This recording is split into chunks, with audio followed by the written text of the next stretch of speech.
Congresso Internacional sobre Drogas, Lei, Saúde e Sociedade. Uma oportunidade inédita para se redefinir os rumos da política sobre drogas no Brasil. Quero agradecer a toda a comissão organizadora que eu integro, em especial o presidente da comissão, Renato Malcher, pelo excelente trabalho. E quero só lembrar que tem 2 membros da comissão que não puderam estar presentes, a Beatriz Labate e o Eduardo Schemberg, mas que devem estar assistindo pelo streaming. O que eu trouxe para conversar aqui com vocês em 10 minutos, na verdade vai focar num exemplo, porque são muitas substâncias ilícitas e eu resolvi focar no exemplo da cannabis, por se tratar, na verdade, daquele que é socialmente mais relevante. Próximo, por favor, Lucas. Acho que todo mundo aqui já deve saber, mas não custa lembrar, que há menos de 100 anos atrás, a cannabis não era ilegal. Então, qualquer um de nós, nossas bisavós, provavelmente iam regularmente comprar cigarros índios, que tinham uma série de aplicações médicas e que não eram consideradas um problema para a sociedade. Algum tempo depois, já nas décadas de 20, 30 e 40, existe a criminalização, a demonização da cannabis, com, por exemplo, esse tipo de anúncio que fala que qualquer pessoa, de qualquer origem social, de qualquer walk of life, se tornaria um assassino perigoso se fizesse uso da cannabis. Então, como é que a gente pode negociar perspectivas tão diferentes, que em menos de 20 anos, aquilo que era um remédio passou a ser um indutor de homicídios? Próximo, por favor.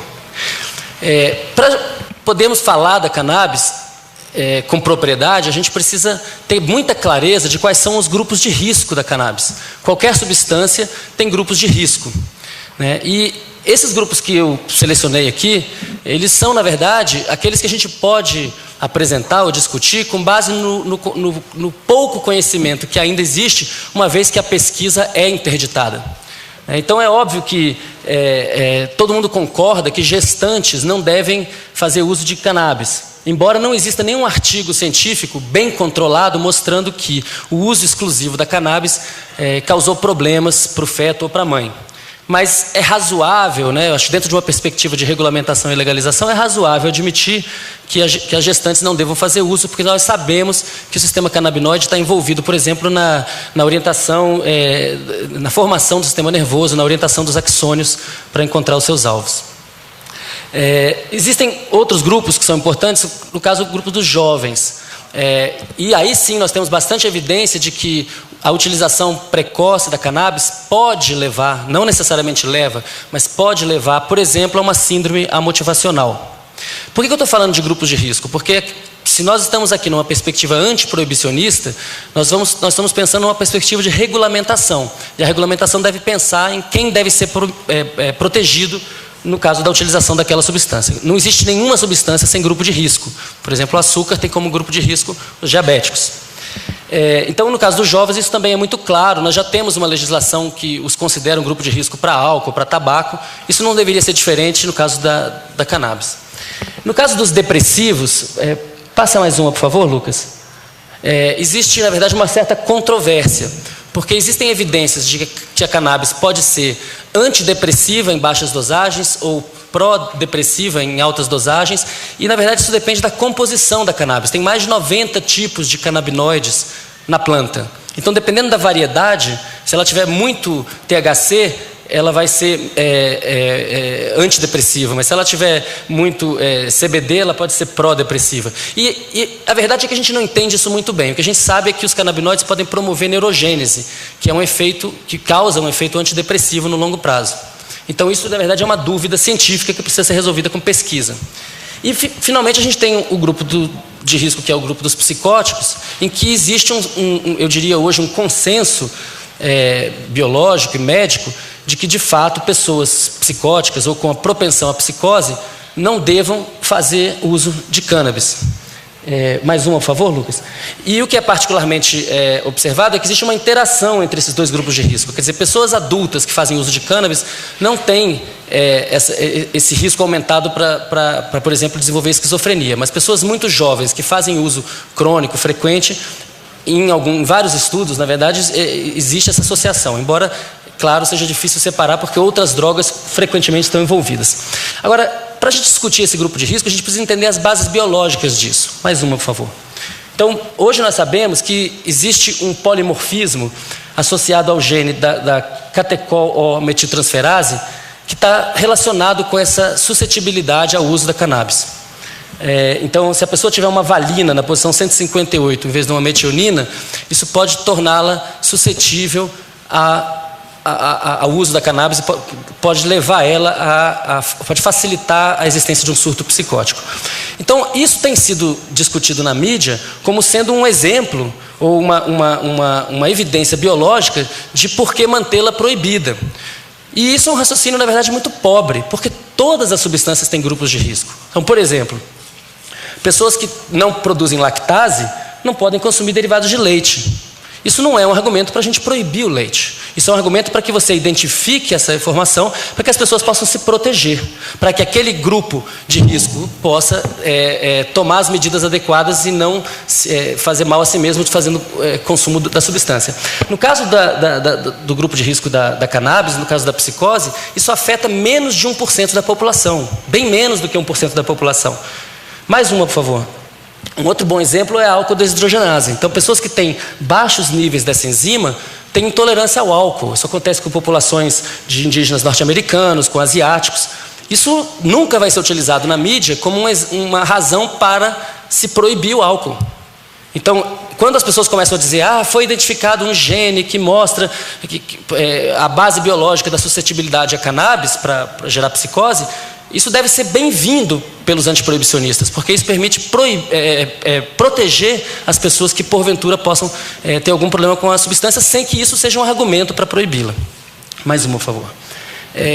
Acho que muitas pessoas aqui devem conhecer o trabalho do David Nutt, né, na Inglaterra, e ele tem feito uma série de estudos. Publicou artigos importantes na Lancet em 2007, esse é de 2010, em que eles fizeram uma avaliação de risco muito ampla sobre várias substâncias lícitas e ilícitas que existem na Inglaterra, que estão à disposição do público na Inglaterra.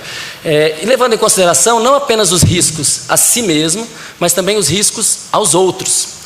Quando então essa avaliação foi feita com base nesses critérios que estão exemplificados aí no slide. Próximo, por favor. E a conclusão é esse ranking que a gente tem aí. Então, de acordo com essa classificação, a droga mais perigosa, aquela que pode causar mais dano ao indivíduo e à sociedade, é o álcool. Depois vem a heroína, depois vem o crack, cocaína. E a gente pode ver que cannabis, por exemplo, está ali numa soma composta de 20, em comparação com 72 no caso do álcool.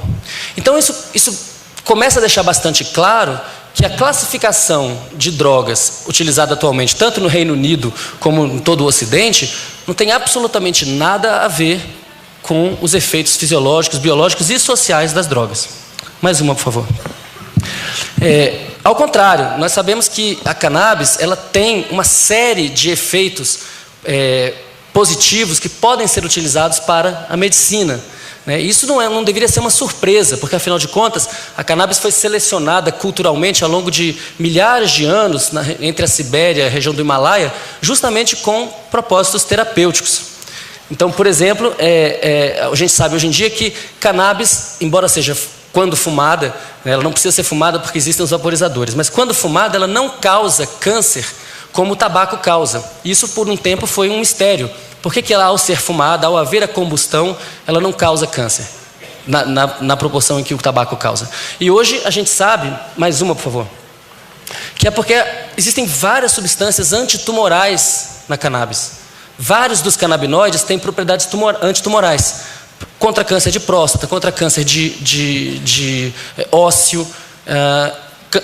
A incidência de câncer de pulmão é muito baixa em usuários de cannabis. Então, quer dizer que, embora a pessoa esteja fazendo o uso fumado, que é em si danoso, a pessoa está ingerindo substâncias que são em si antitumorais. Isso parece ser a explicação para os baixos níveis, por exemplo, de câncer de pulmão nos usuários de cannabis. Mais uma, por favor. Eu trouxe esse artigo aqui porque ele é particularmente relevante na medicina. O glioma é o câncer do sistema nervoso mais agressivo. Pessoas que têm glioma têm uma expectativa, um prognóstico ruim. E existem evidências de que os canabinoides podem ser antitumorais no caso do glioma, facilitando a diminuição do tumor, levando as células para a apoptose e diminuindo a disponibilidade de sangue para o tumor. Mais uma, por favor. E um caso que é muito claro é o uso da cannabis para dor neuropática, dores muito difíceis de serem tratadas, que frequentemente as pessoas são obrigadas a utilizarem opioides, a utilizarem morfina, podem ser tratadas muito bem com a cannabis ou com derivados de cannabis, e isso não é disponibilizado para os pacientes na maior parte do mundo. Quer dizer, uma pessoa que, por exemplo, está passando por um tratamento de uma quimioterapia e está passando por muita dor, e está passando por uma dificuldade de se alimentar, com muita ansiedade, essa pessoa pode se beneficiar enormemente do uso da cannabis e mesmo assim isso não é permitido. Mais uma, por favor. Algum tempo atrás, o Gilberto de Menstein escreveu essa matéria sobre um trabalho do professor Dartil Xavier, que está aqui na minha frente, em que ele fez um estudo observacional de usuários de crack que reportavam utilizar cannabis para tratar os seus sintomas ansiosos, a sua paranoia, sua noia. E o que ele observou é que 68% daqueles usuários deixaram o crack, ou seja, utilizaram a cannabis como porta de saída para o crack. Então, o próximo passo seria fazer um estudo duplo cego, controlado, com placebo, para poder fazer aí, se não uma observação, mas uma intervenção experimental para tentar entender de que forma a cannabis pode ser uma porta de saída para o crack, na perspectiva da redução de danos, como, por exemplo, a metadona utilizada no tratamento da heroína. E ele foi cerceado, ele não pôde fazer essa pesquisa. Então, existe um jogo de gato e rato, que é o seguinte: não existe o uso médico da cannabis porque não existem estudos controlados, duplo cego, placebo, utilizando placebo, que demonstram a sua eficácia. E não existem esses estudos porque ela é ilegal e o estudo não pode ser feito. Então, é uma situação extremamente irracional, violenta do ponto de vista da pesquisa e extremamente violenta do ponto de vista do paciente. Quer dizer, o paciente, ou no caso o dependente, a ele é negado o direito de se tratar. Mais uma, por favor.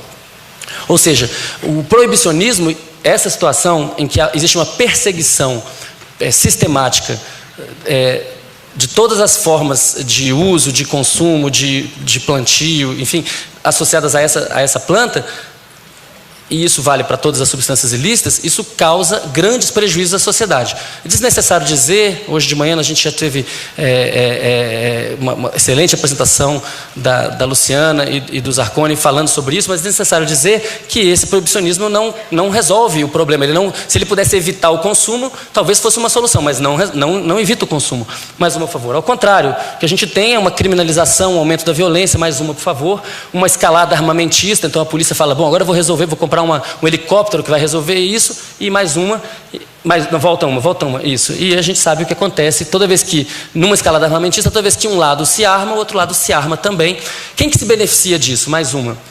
Os traficantes de armas, evidentemente, todo mundo sabe que no México, a droga que vai para os Estados Unidos, ela volta na forma de armas, mais uma. E agora o que tem mais a ver com o tema da mesa, a indústria farmacêutica.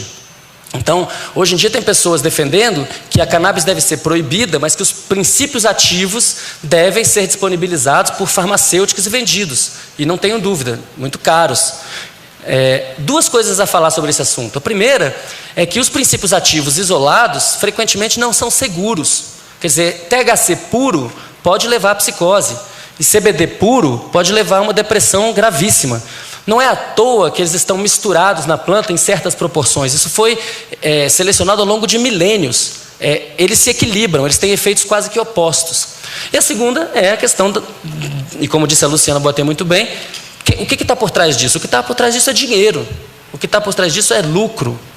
Por que eles querem proibir as pessoas de cultivarem as plantas, mas querem vender o princípio ativo? Porque eles querem lucrar com isso. Isso é muito evidente. Próximo, por favor. E a mídia tem um papel importante nisso, na geração desse pânico moral. Foi uma coisa que o Henrique Carneiro mencionou aqui hoje. Então, isso aqui é uma estatística de mortes causadas por diferentes drogas na Escócia, nos anos 90, e o número de vezes em que aquelas mortes apareceram na mídia. Então, vocês podem ver que diazepam causou, naquele período, 481 mortes, mas só 10 apareceram nos jornais. O êxtase, o MDMA, causou 28 óbitos. E 26 deles, quase a totalidade, foram reportados na mídia. Ou seja, a mídia contribui muito para criar um pânico moral e criar nas pessoas a impressão de que certas substâncias são muito mais perigosas do que de fato são, e que outras substâncias são inócuas, quando de fato não são. Mais uma, por favor. E eu queria caminhar para o fim dessa apresentação, falando alguma coisa, voltando a um assunto. Se eu pudesse escolher um slide de tudo que eu falei, seria esse. Para entender o efeito da droga, a gente não pode entender só a droga, não é só a substância. E tipicamente a mídia fala só da substância. E esquece do cérebro que recebe essa substância, chamado em inglês de set, e também do ambiente social em que esse uso acontece, que é o setting. No proibicionismo, os 3 eixos são profundamente afetados. Primeiro slide, por favor. Próximo slide. No caso da substância, no proibicionismo é impossível conhecer a dose. É impossível saber se existe uma contaminação, se outras substâncias foram adicionadas. E é impossível saber se o prazo de validade não está vencido, se não tem fungo, se não existem degradações daquele produto. Então, o usuário de uma droga ilícita, pela vigência do proibicionismo, ele já está muito prejudicado no que diz respeito à substância, porque ele de fato não sabe o que está consumindo e consome aquilo que consegue obter. No segundo slide, por favor, no caso do SET, existe um grande problema no proibicionismo, que é a dificuldade de se discutir grupo de risco. Quando o debate está interditado pelo proibicionismo, as pessoas não se sentem à vontade para perguntarem se porventura fazem parte de um grupo de risco, para se informarem a esse respeito. Então as pessoas estão desprotegidas, tanto no que diz respeito ao consumo da substância, quanto no que diz respeito ao conhecimento do seu próprio corpo, que vai receber a substância. E no caso do setting, mais uma, por favor, o que nós temos é o consumo num ambiente de violência, que leva à paranoia e que leva à marginalização. Esse é um argumento que o João tem desenvolvido nos debates em que a gente tem ido, e que eu acho que é crucial. Muitos psiquiatras proibicionistas dizem, mas as pessoas utilizam maconha e elas têm paranoia. Será que elas teriam paranoia se não houvesse proibicionismo? Esse experimento não foi feito. Esse experimento nunca foi tentado. Mais uma, por favor.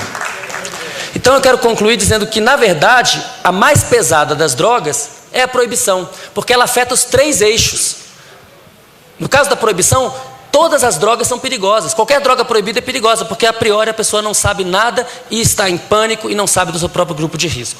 Então, por fim, mais uma. A racionalidade científica exige redução de danos, legalização e regulamentação de todas as drogas e tratamento isonômico para as drogas com potencial danoso semelhante. É um absurdo que nós possamos comprar litros e litros de cachaça livremente, não é? Uma droga muito mais perigosa do que a cannabis, e as pessoas que estão consumindo cannabis possam ser eventualmente agora, como nesse projeto de lei absurdo, criminalizadas. Obrigado, gente.